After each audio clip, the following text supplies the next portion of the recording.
Yakiimo is one of the most delicious, healthy, and simple snacks you can make.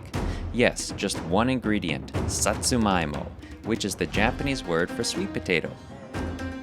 To begin, grab some Japanese sweet potatoes from your local grocery store, often labeled as Asian yams. They look like a sweet potato, but a little more purpley. Begin by rinsing them off to clean, then place as many of them as you are lucky enough to have on a baking sheet. Before loading them into the oven to bake, the more the merrier.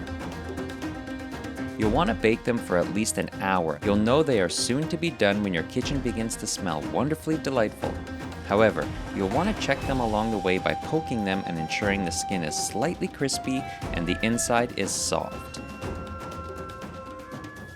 You'll get the hang of it through a couple of pokes.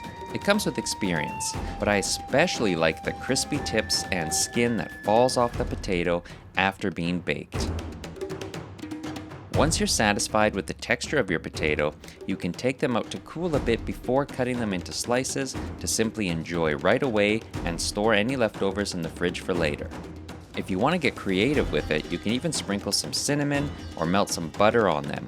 You can also freeze them in chunks to enjoy later. It may sound weird, but it's actually really tasty. However, eating them straight up is honestly amazing, and I suggest you start there.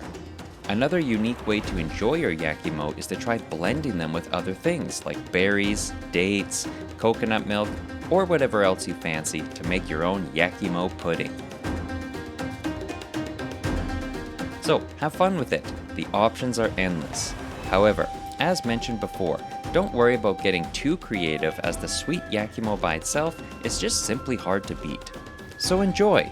And if you're ever in Japan, definitely make sure to grab some legit Yakiimo that has been authentically slow roasted on coals to perfection.